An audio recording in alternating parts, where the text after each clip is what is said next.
CIGTV News Update. I'm Donna Bush. Thanks for joining us as always on this Tuesday evening. Miss Cayman Islands Universe 2018 first runner-up Jasani Schneider was out on the weekend doing charity work. Members of the Lean On Me committee spent most of their Sunday traveling across Grand Cayman, giving back to families in need.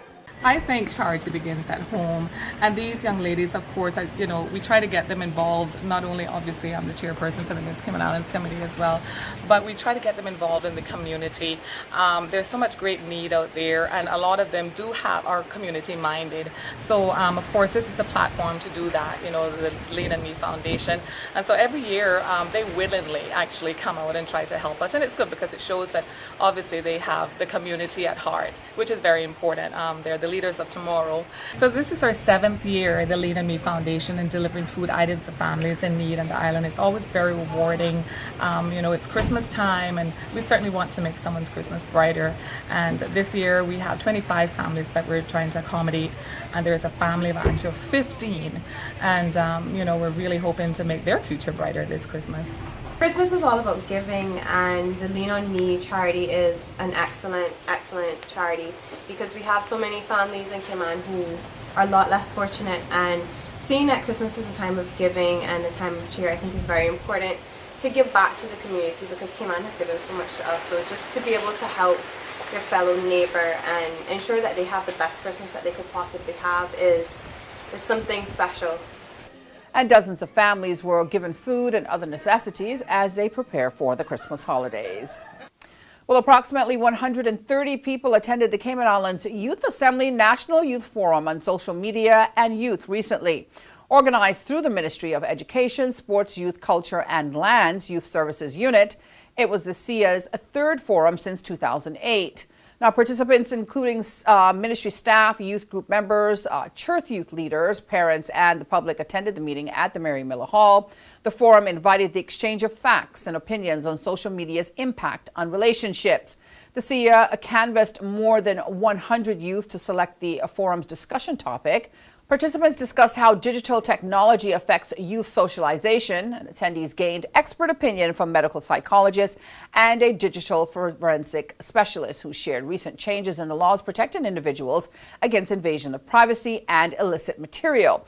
U.S. survey results for this year show that 95% of teens ages 13 to 17 years in America own or have access to a smartphone. In 2015, that figure was 73%. CIA students shared with the audience members their recommendations that increased cyber safety awareness should be promoted in schools using interactive school competitions, including self-esteem and online relationships, lessons on school life skills curriculum, and putting in place stricter laws to protect youth online. Well, finally, speaking of young people, recently Kayla Ebanks from Bordentown Primary School and Gemma Watson from John Gray High School were officially crowned the best primary and secondary school spellers, respectively, at the 21st Annual RBC Royal Bank Primary Spelling Bee and the 35th Annual Lions Club of Grand Cayman Secondary Spelling Bee competitions. Now, 34 primary school students and 12 secondary school students competed in their divisions for the titles of the nation's top spellers. Supported by the Ministry of Education and the Department of Education Services, the event featured competitors from both government and private schools in Grand Cayman and Cayman Brac. Congratulations to the winners and other participants. Meantime, parents, sponsors, teachers, and supporters were all thanked for their help in organizing the annual events. And that's it for today's news update here on CIGTV. If you missed it, you can catch it on the Cayman Islands Government Facebook page as well as the CIG Television YouTube channel. For now, I'm Donna Bush, as always, thanking you for joining us, wishing you a wonderful and, of course, a very safe night, and hoping you'll join me back here again tomorrow then. But until then, bye-bye for now.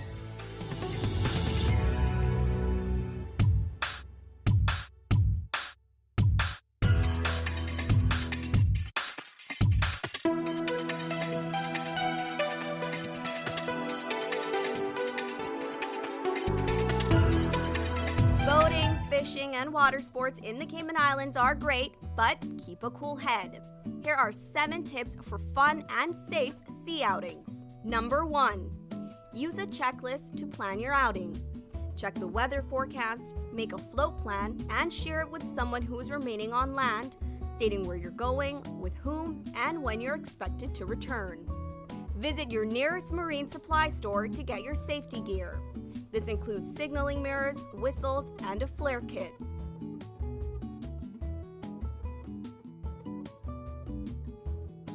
It's also very important to have onboard flotation devices and life vests for each person. There are different types of vests. Some are for water sport activities such as snorkeling, and others are for going on offshore boating or on fishing trips. Number 2.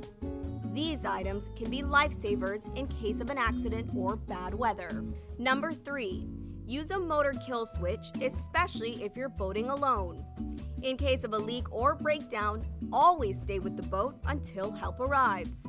If you capsize, an emergency beacon or locator device can send a distress signal to inform the authorities of your location.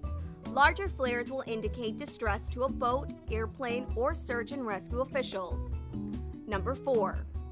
In addition to sunscreen, food, and beverages, it would be smart to have a cell phone. Make sure your marine radio works. Cayman's boaters use Channel 16 to communicate. Number 5. Also, don't forget your anchor and sufficient rope.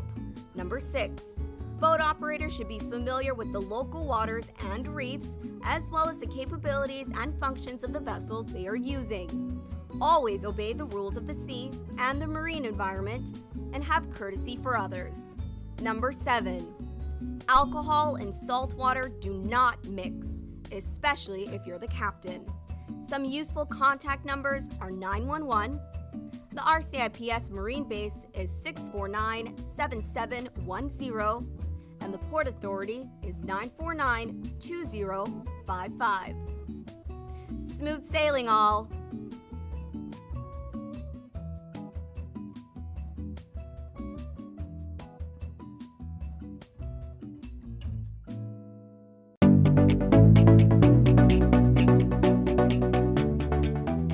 I'm Jody Ann Powery. I'm the Police Media Officer with the RCIPS, and I'm here to give you some crime prevention tips on how to best protect your property. The first thing that we want to discuss is our points of entries.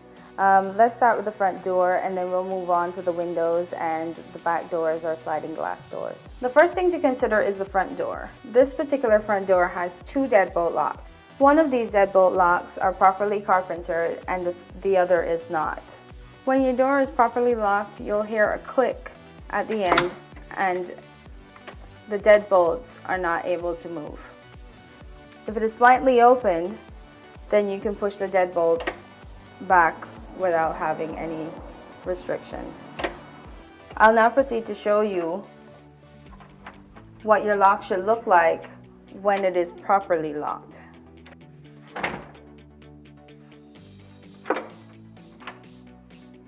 When it comes to your windows, you want to make sure that your window is locked all the way down, because even though the lock is on, if it's not all the way down, it can still be pried. The proper way to lock the window is to make sure that the window goes all the way down to the seal and then you pull across the lock. When you have a sliding glass door at home, you want to make sure that you have secondary locking devices in addition to the lock that comes with the door.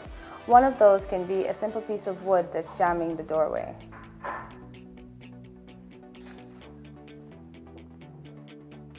We want to encourage you to ensure that you don't make things easy for burglars who are looking for opportunities to break into property by leaving your property out in plain view. Some of these items are your car keys, your electronics, and your handbags. Make sure that you put these properties away when you're leaving the house or when you're going to bed.